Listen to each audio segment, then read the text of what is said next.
What's up, YouTube? My name is Michael Bryant. I am an ex-convict who spent 7 years in prison. And I am Raquel Bryant, and I am an or a former correctional officer. Yep. Today we're going to talk about a couple different subjects. We've got some good ones, so stay tuned. Please like and please subscribe.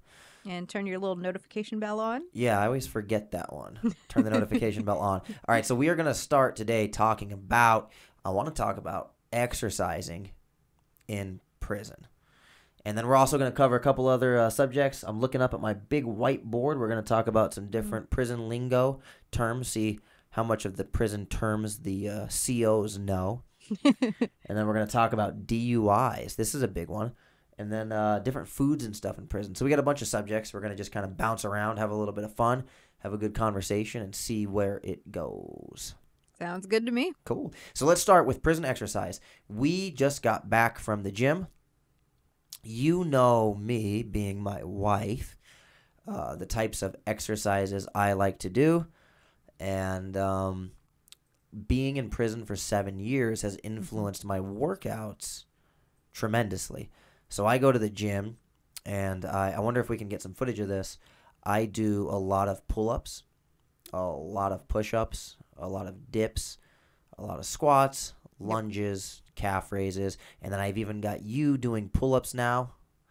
Well, trying to do pull-ups. Yeah, you're working on it. You're getting better. Yeah. You're getting... I got close to doing a couple on my own. Yeah. But I still need your assistance. Yeah, she does the assisted pull-ups right now. We're trying to get her to the point where she can do them on her own. But it was the same in prison. A lot of people in prison would try to do pull-ups. So just for reference, there is no weight in the Arizona prison system. Correct. Right? We have no weights here. There's no bench pressing. There's no curl bars. Now, inmates will make weights. They will, for example, fill up a bunch of water bottles and then put all of those water bottles in a bag and then curl the bag. Or the sandbags. Or make sandbags. But there is no bench press. They would find ways to bench press. But I never did that stuff. Using like a janky bench press with a mop stick it just didn't make sense. With what, weight bags at the end of them? Yeah, or sometimes what they would do is like you would be bench pressing the mop stick and then another inmate would be pressing it down. Oh, I see. Like to create resistance, but it just never felt right. Like it wasn't like, it didn't feel like it was really engaging the muscles. So I would do pull-ups, I would do push-ups, and now I go to the gym, and at the gym where there's a lot of young guys that work out, there's so few of them who can do pull-ups. And I strap a belt around my waist with a 45-pound plate, and I'm doing pull-ups with 45 pounds on, and people like stare at me like I'm like an alien, like I'm a mutant. They do. They talk about you. They'll like gossip to each other. What? Yeah, I've seen it.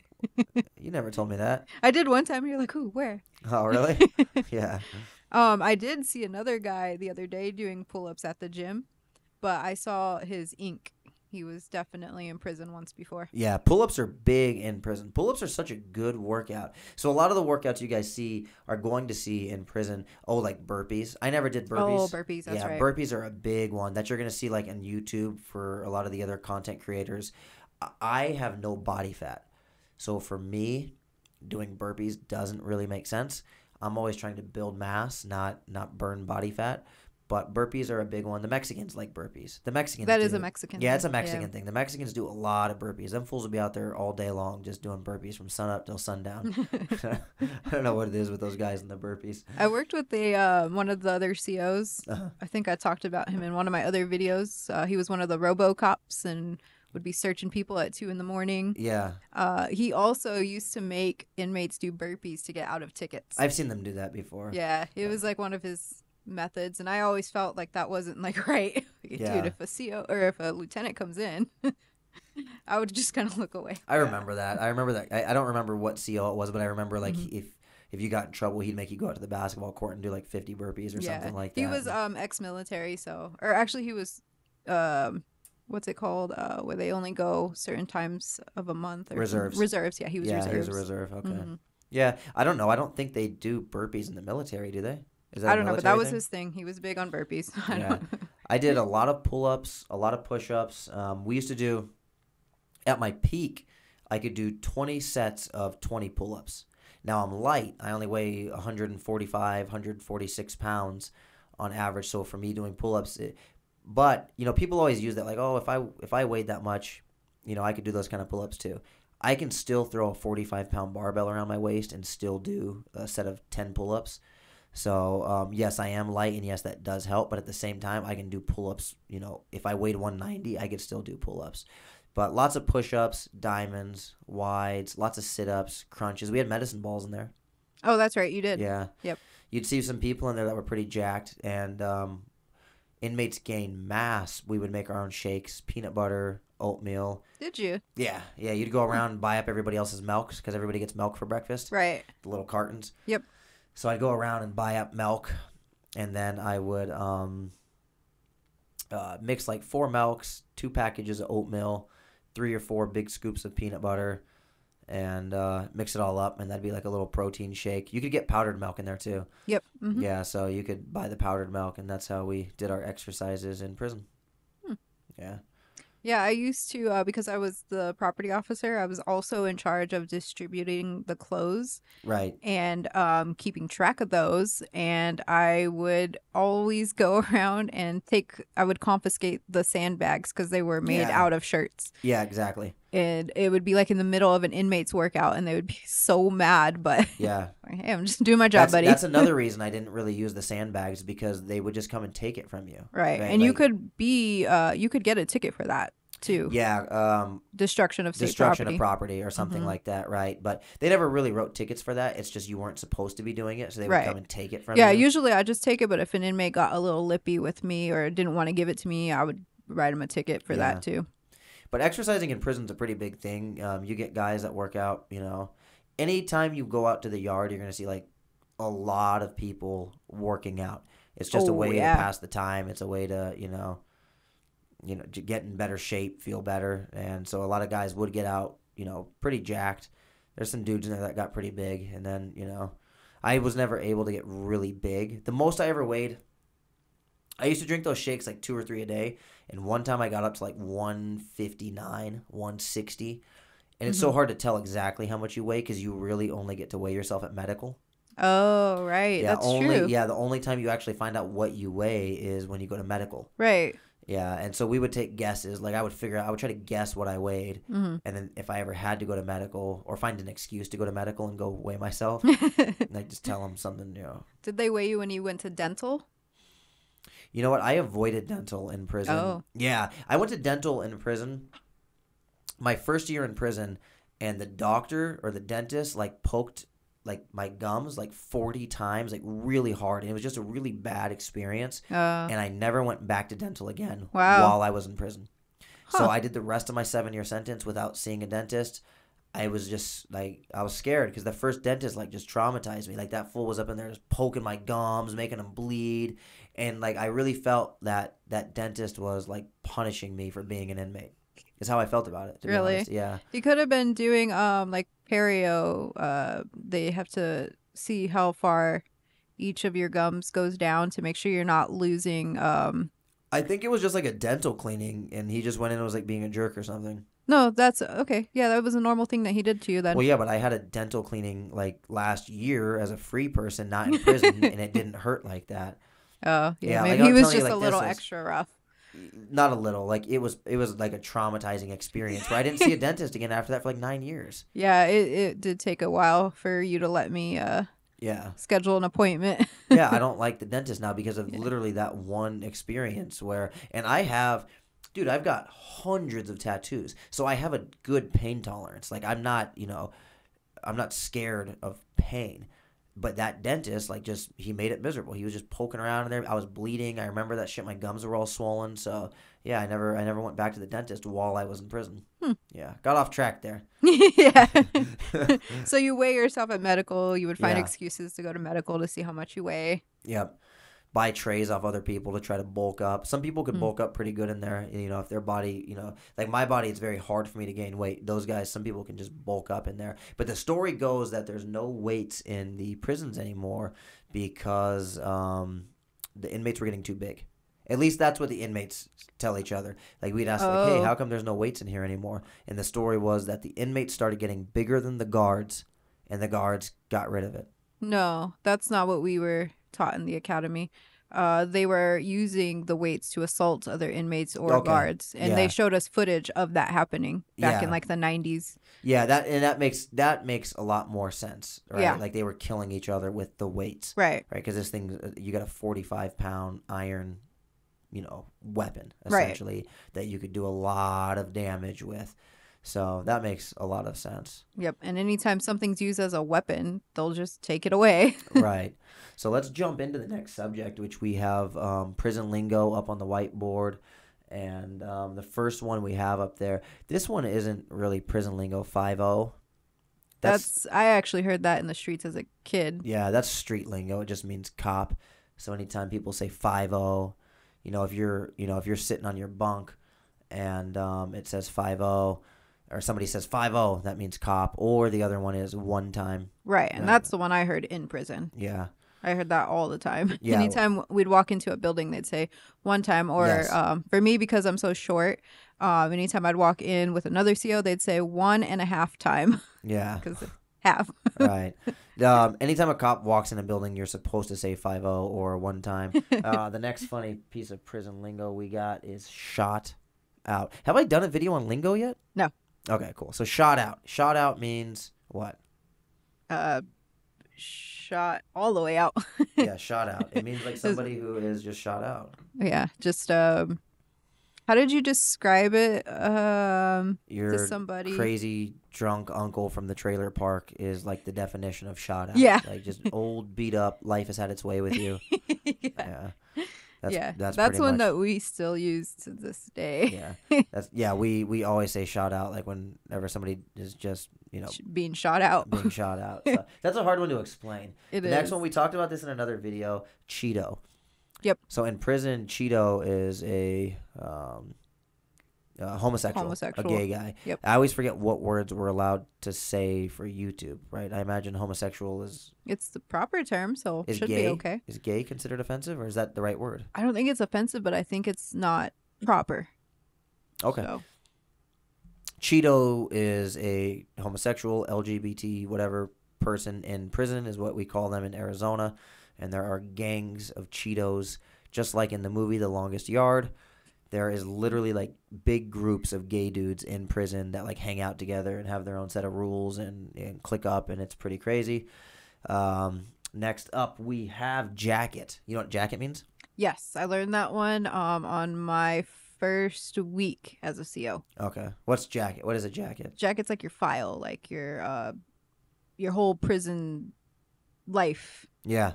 Pretty much. Yeah, and your reputation a little bit. Oh, okay. Yeah, I didn't know that part So of if you it. have something bad on your jacket, it means you did something bad in the past. Oh. And when something goes on your jacket, file's a good word for it. Mm-hmm. But it's not just for like the officers to look at. It's it's the inmates. Mm-hmm. They'll say, "Oh, he's got something on his jacket." That means you did something really bad in the past. You snitched, or you violated some big rule that got you in trouble, and your jacket is pretty much stained for the rest of your career in prison.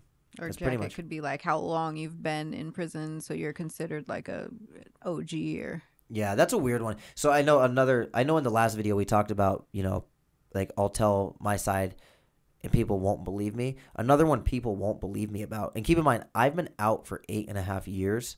People called me OG in prison.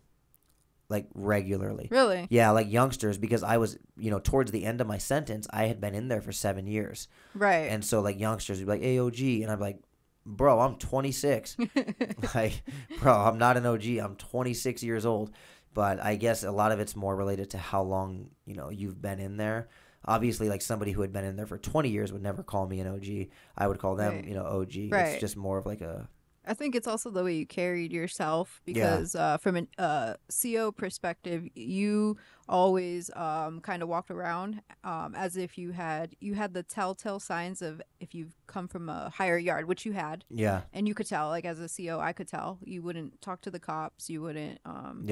you were respectful when you did have to talk to us. You minded your own business. You could just tell your Yeah. mannerisms. Yeah, well, I had a routine. My day was very structured. I didn't get into trouble. I went out, I worked out, I did my job, I read books, I played poker, and then I did it again the next day. I was good at understanding politics. I understood prison politics very well. I knew how everything worked. I knew what was happening around me. I wasn't like oblivious, just locked in my cell all day reading books. I understood how prison worked, and Right. I just didn't get involved in the drama, and I could keep myself out of trouble very easily. I could, if for some crazy reason I ended up back in prison right now, which would never happen, I could easily blend in again and do whatever I wanted to do in there. I could go play poker. I could go get a job. I could read books and work out every day. And doing time is not hard. Following the rules is not hard. Right. So, going back to prison lingo. Yep.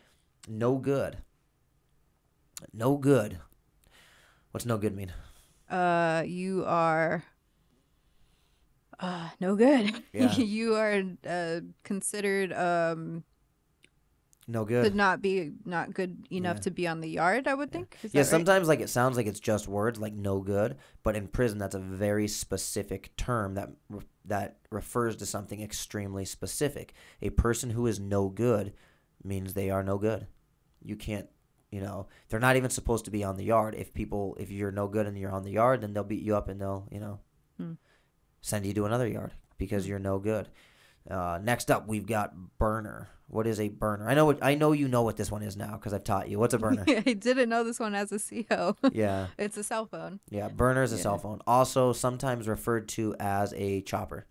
Yeah, I didn't know that either. Yeah, so people are like, yo, who's got the chopper?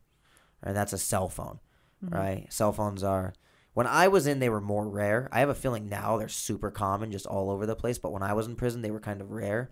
But a chopper or a burner is a cell phone. You could pay somebody $5 to use it to make a phone call, or pay somebody $1. $5 is a lot too.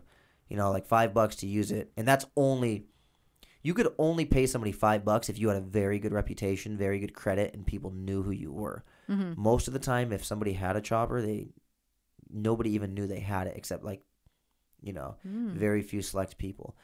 But I think the whole time I was in there, I only used a cell phone maybe 2 times. Yeah, at the very most, because you get more time if you get caught with them. Right. Oh, for sure. So you get caught. Did you ever catch anybody with a cell phone? No, I never tried to. I never wanted to. There was one time I think there was a cell phone. There was like a noise, like a vibration noise. Yeah. And the inmate looked at me. I was doing count, and he looked at me like, "Uh-oh." And I looked around. I was like, oh, no, please no, because I had been told that at the time the yard was, I don't know if this is true or not. Maybe you can tell me. But the inmates on the yard had a rule. If a CO catches them with a cell phone, they have to fight the CO. That is not made up. That's very accurate. Okay. If you get caught with a cell phone, you are supposed to fight the cop. Not necessarily fight the cop, but stop the cop from getting their hands on it. Yeah. And I was there one day when 2 COs knew of an inmate from an inmate snitch. They knew of an inmate who had a cell phone. They went and did the search, found the cell phone, and the guy ran straight to the bathroom, and the other CO chased him down and tackled him, but he still managed to flush the cell phone. Generally, before they do shakes and big searches, the cops would shut off the water. And so if you ever went to the bathroom and the toilet didn't flush, we would know 60 seconds we're about to get a search is about to come down in the next 60 seconds. They would shut the water off to prevent people from flushing phones. Yeah, and the reason why you're supposed is because when somebody has a cell phone in prison, generally whoever the head of the yard is gets to use that phone, and not just him, whoever he needs to use the phone. And so a lot of other people are using that phone, and then there's messages getting sent out that are involved in the politics. So nobody knows exactly what's on that phone, but it's related to politics. It could have people's names in it. It could have, quantities, dollar amounts, transactions, and even though people, think you can delete all of that stuff, it doesn't really get deleted. You can recover things from hard drives. Right. Just like a computer, you can reset a computer and still recover some of the information from a hard drive. So if people are, dealing in prison, and they've been using that phone to send messages or make phone calls. When you're dealing in prison, you can get hit on a conspiracy case and get another 10 years or get another 15 years. And sometimes those cell phones are like key pieces of evidence. Right. So that's why one time I saw the guards come in and try to get a guy who had a cell phone, and the white boys, one white boy had the phone, threw it to another white boy, and this is in a big dorm. And then the guard went chasing that white boy. Then the other white boy threw it to another white boy, and it turned into like a hot potato type thing until they eventually got it tossed far enough to where it was like close to the bathrooms, and somebody got it flushed. Wow. Yeah, but they had to get the guard all the way away from the bathroom and then get the phone back to the bathroom to give the inmate enough time to get it flushed. And they flushed it, and the guard didn't catch it. And then all the, on the cameras, obviously, like everybody who was throwing it, they all got hemmed up, and they all got, probably major tickets. Oh, yeah. But none of them, the phone didn't get recovered. Right. So the phone went down the toilet. And that for the COs was like it's like a trophy. If you get a phone, like you're like on a whole new status. No, but like everyone knows, like, oh, so-and-so got a phone. They caught a phone. Like it's like a big thing. If you get a phone, like it's huge. So a lot of COs would try to do that. They would try to catch the phones because they wanted the praise for it. Yeah. Although you didn't like win anything for it, but the praise, I guess, was enough for them. Officer Jones won a 2-day vacation to Tucson. Nowhere. And see me, like I didn't want to find it because I didn't want to have to fight anybody. Yeah. No, I had. No, that was kind of the rule. Is if you had a phone, you don't let the officers get it, and which is why I never during my entire prison sentence I never cared about trying to get a phone. They were worth about, when I first started, I think $1,000 would get you a phone. $500 like towards the end because they became easier to get. I imagine now they're even cheaper and even more accessible than they were back then. But I never cared to get a phone because. For what? For what? Like, so I can call, a girl? For what? I can't. Right. All I can do is call her. Right? So I can, call my mom. I can call my mom anyways. Like, there was never a purpose, and you get more time. Yeah. Yeah, you do. So, chopper, burner, those are cell phones. PC stands for protective custody. These are people who cannot be in GP. Yep. And, we also used the term PC for just somebody who couldn't be on that yard anymore, and that we would just move them to another minimum yard. That's the same thing. That's PC. Yeah. Like, that's considered PC. Yeah. So, like, if you're not allowed to be on one yard, that means you're PC. Well, they'd just go to another minimum yard. No, I know, but that's like they're still considered like PC because then you have like the real PCs that are like on PC yards, and then those guys get to PC yards.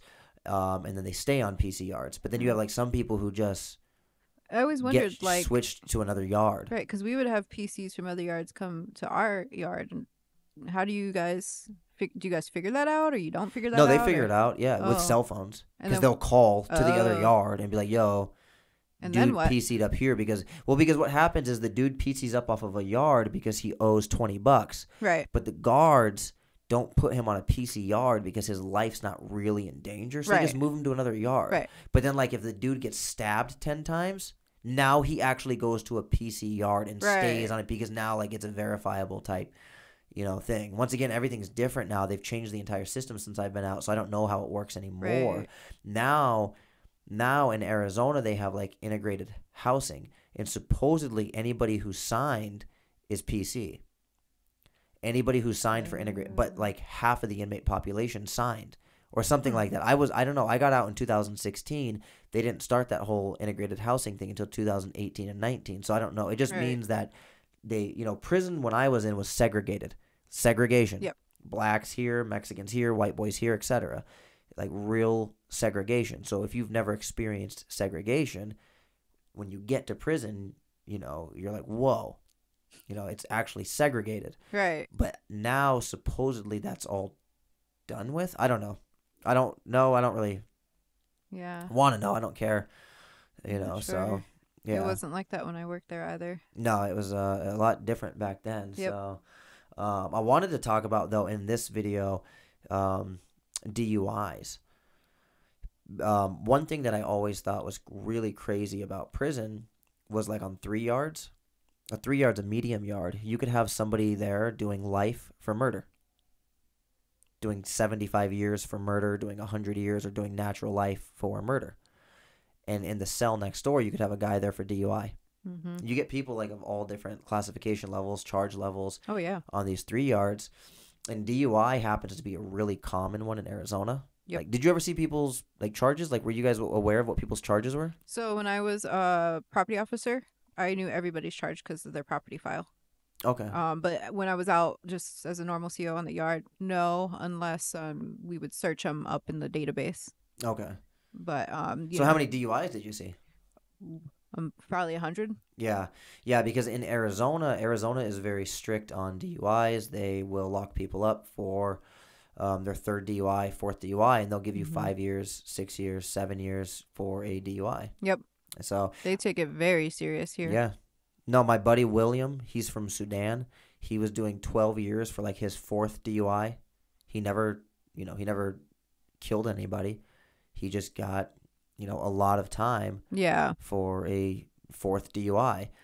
My old brother-in-law, Sonny, he was, he did like 5 years for a DUI. It's very common to see people with DUIs just mixed on the yard with everybody else. So don't drink and drive, people. Yeah, do not. Yeah, seriously, don't drink and drive. It's not worth it. It's, your whole life can change overnight. You could hit somebody. You could hurt somebody's child. You could hurt yourself. Do not drink and drive. I do not understand why people still do this. We've talked about this in other videos. Sleep it off in a bush. Mm-hmm. Do not drink and drive. Do not get a DUI. I know a guy who, he was drunk. He hit a FedEx driver, killed the FedEx driver. He got like 14 years in prison. Wow. And the FedEx driver had kids who like wrote him letters saying like, I hate you. You killed my dad. I hope you burn in hell. Wow. And the guy who, the inmate, the guy who did it, he was like a regular working, middle class white guy. Yeah. He wasn't like a criminal. He wasn't, Right. And he still ended up in prison with everybody else and right. getting these letters from, the victim's child. And like he was, obviously it's very sad what happened to the driver, but the guy who, the inmate too, he was traumatized. His life will never go back to being the same. It's why it's just not worth it to do it. I knew two people who I knew from like high school Yeah. and like right after high school. Like one guy I worked with at like one of my high school jobs. He ended up at the same yard I was working at. And I had to write a whole report on it and everything. They ended up keeping him there because he knew a lot of us. Yeah, even though you knew, because if a guard knows an inmate, they're supposed to move the inmate somewhere else, right? But he was from Tucson. Tucson's really small. There were several everybody COs, knows everybody there. So they didn't move him. He just was not allowed to tell anyone, obviously. And but he had gotten vehicular manslaughter and a DUI, and he had killed somebody. He got, I think, like 7 years or something like that. Yeah, that's pretty short. Usually in Arizona, they'll give you like 12 years, 15 years. He might have had a really good attorney, possibly. Maybe. He was not like, like a gang member or a drug addict or Criminal. anything. Yeah, he was a really normal kid. So there was him, and then there was another one, one of my friends. She introduced me to her best friend from high school. This is while we were in high school. I met him. Super nice guy. He was a Cheeto. Gay. Yeah. Yeah. And he, same thing. His was more serious. He got 10 years. His thing was on the news. It actually wasn't drinking. Manslaughter? I don't think. Yeah, it was manslaughter. Yeah. Yeah, he was under. I think he had drank that night. He was like a 19-year-old kid partying. He drank, and I think he did, I think it was ecstasy was the drug that he was on. He was driving on the freeway 3 a.m. or something like that. I know all this information because it was on the news. Yeah. And he like veered off into the like gore area thing where somebody was pulled over because he had a flat tire, and he just straight ran into the guy and killed him. And same thing, like the news reports had like the family on there crying and saying how much, Yeah, it's not worth it. Don't drink, don't drive, don't use substances, don't drive, DUIs or... I think Arizona, I think there's statistics. I think Arizona is... I remember reading this a long time ago. I don't know if it's accurate or not, but I think Arizona leads the nation in DUIs and red light runnings and high school dropouts. Wow. Yeah, but this was like 10 years ago. I don't know if it's still accurate or not. Yeah, but I remember, it was talking about well, it makes sense. We're in the middle of the desert.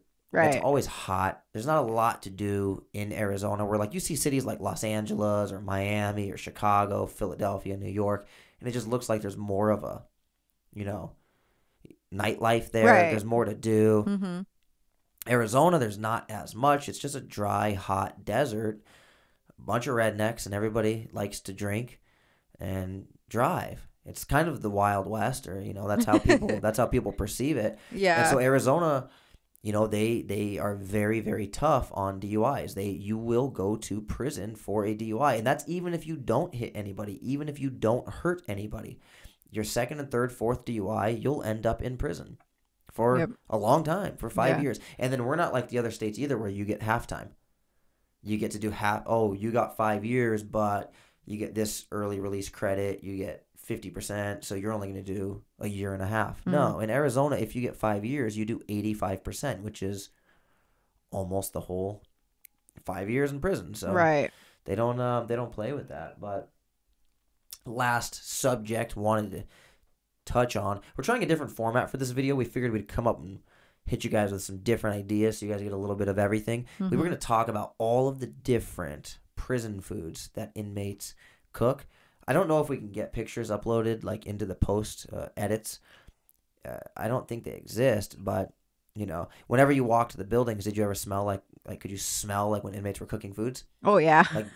Like prison tamales? Yep. Yeah, that was a big one. Menudo. Menudo, yeah, they cook menudo in prison, which a lot of our viewers probably have no idea what menudo is. It's a soup. Matt, you'll have to edit some of these photos into post. Menudo is a soup that is so good. So good. And it's got like hominy, tripas, which is like cow intestine. Cow intestines. Yep. Yeah, like the stomach lining of a cow, I think. Yep. It's got a very weird texture. Yeah, but I know it sounds gross, guys. Menudo is amazing. If you're from Arizona, Then yeah, then you've probably had menudo. I'm sure it's big in Cali, sure it's big in Texas, but I'm sure if you're watching this video and you're in Australia, you're like, what are they talking about, mate? That's not a very good Australian accent. Sorry to all Australians, I just offended. So, menudo, we make that in there. We make fat bastards. Oh, that one was the bagel, right? Yeah. You take a bagel and then you make like this big hamburger mix, and then you'd wrap the entire bagel in like a tight plastic thing and then microwave it, and it's like a giant bagel sandwich. Huh. I think I saw one time an inmate had the bagel and he chopped up sausage. Was that the same thing? Well, yeah, you can chop up so you do like rice and beans, sausage, sometimes a pickle or jalapeno flavored pretzels, or the whole shebang, which is like a prison chip. Matt's gonna have to do a lot of editing for this video to get all of these images in here. I'll have to send him all of these images. Cactus Annie, the squeeze cheese, yeah. A chili pouch, which is like chili beans. Apart from fat bastards, then tamales. The paisas so nobody ever tried to make tamales in prison except the paisas, really. Oh, okay. Yeah, like you would see other people do it, like sometimes, but like whenever I wanted tamales, I'd go to the homie who was a paisa, and then he would give me a list of everything I had to order. It'd be like $25 in store, and then he would charge me another $10 on top, and then he would make me a whole batch of tamales. Wow. And that was for like big events, like if we were celebrating like my birthday in prison. So me and the homies would make tamales, and we would eat tamales on the yard and drink sodas. Now, I've heard of this being really big in the female prisons, but I don't recall seeing much of it in the male prisons, but like the cakes and the pastries and yeah, not so much. like desserts. Yeah, we would have they call it a tweaker pie. Yeah, so they would take like a honey bun, and then they would we used to get like that Nutella, which is like a fudge. Oh, Nutella, yeah. Yeah, fudge cream. Spread that on the honey bun, break up a cupcake and sprinkle that on top of it. Put some, candy on it. And, a cupcake. Yeah, like a Hostess the Hostess cupcake? cupcakes. Oh, yeah. Okay. I can't remember. I'm not big into sweets, so like I never was big into like tweaker pies. Like on my birthday, people would be like, "Hey, you wanna, a tweaker pie?" Yeah, so tweaker pie, and it would just be like every sweet you can imagine, like just crammed onto the top of a honey bun. Oh, I'm like, wow. nah, bro, Okay. I'm cool, bro. Like I'm not trying to get diabetes, but they're popular. but not cakes. I never saw cakes in there. Yeah, in the female prisons, I've heard. I've never been to one or seen one, but I hear that they actually make like cakes. They like crush up some other sort of. We should see if we can try to find a picture because I would be curious to see how they do it. Right. Right. Like I've never seen that. I've seen like we make custom tortillas. Like you'll take a bag of hot Cheetos, and you crunch them into powder, and then you put some water in there, and then you get a big red dough ball. Right, and then you roll it out. So gross. Yeah, you roll it out into a tortilla. So the tortilla is red, and it's made out of hot Cheetos. And then you make the burrito in that tortilla, and the way you spread the cactus anti cheese. I bet a lot of the audience is getting hungry now. Probably sounds pretty good, right? It's so funny. I saw a lot of that. I think that was the most common was the burritos, the big burritos in the little trash bags. Yeah. So it wasn't really trash bags. I don't think we were using the clear plastic is how we wrap the burritos. So those are called 3-bangers. You get 3 tortillas.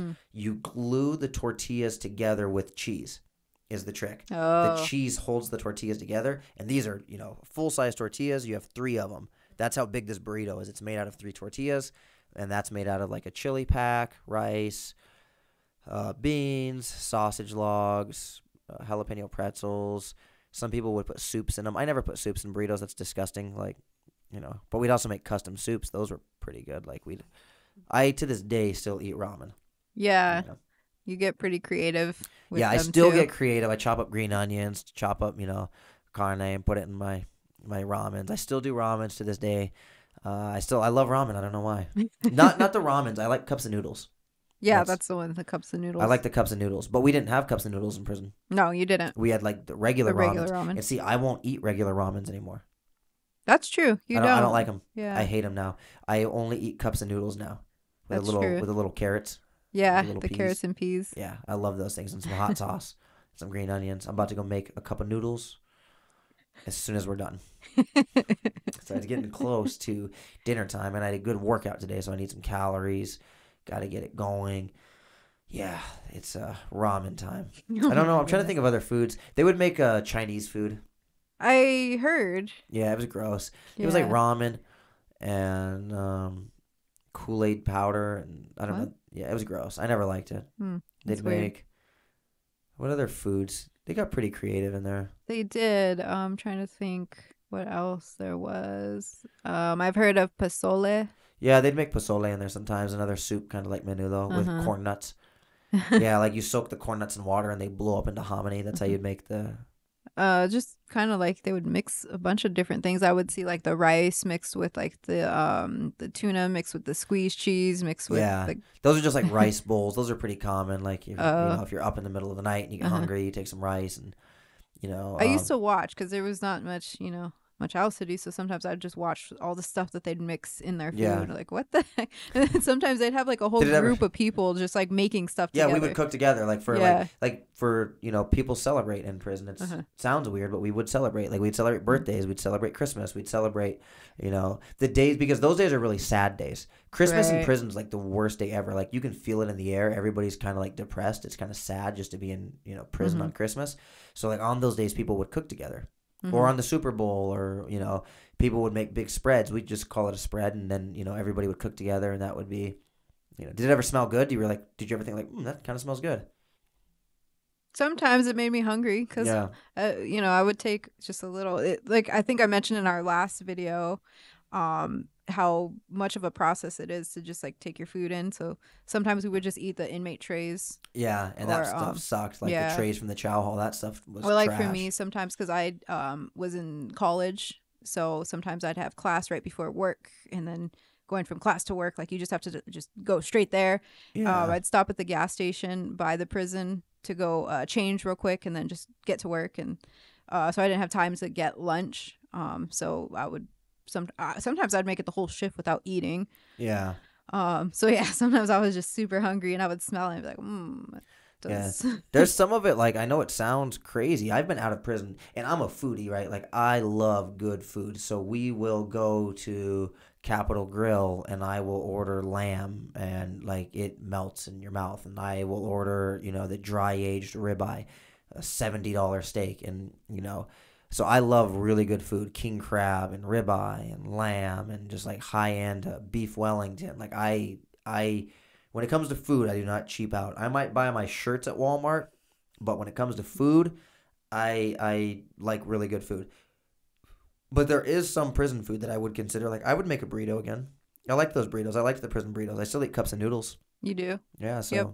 Some of it was actually very good food. There's a guy here in Phoenix. We'll have to do a collaboration with him. He runs like a food truck downtown where he makes prison food. I can't remember what the name is.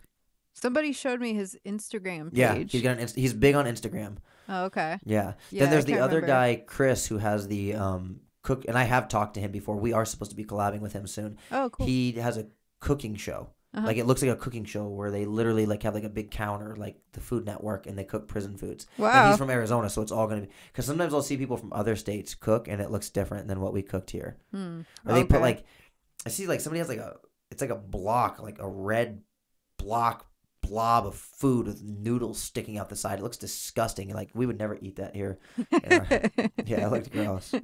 So I think we covered a lot of subjects. I don't know how we looking on time. Matt, where are we at? Keep going, you're saying? Wrap it up. Matt's saying wrap it up. So we did our whole set. That went by pretty quick. I felt like that one did too. Yeah. Yeah. So let us know what you guys think of the format. We decided to shoot, different subjects all in one, just kind of talk all over the place. It was, pretty comfortable with it. So yeah. Like and subscribe. And turn the notification bell on. And turn the notification bell on. Shoot us comments. Let us know what you guys want to see in the next videos, and we will see you guys soon.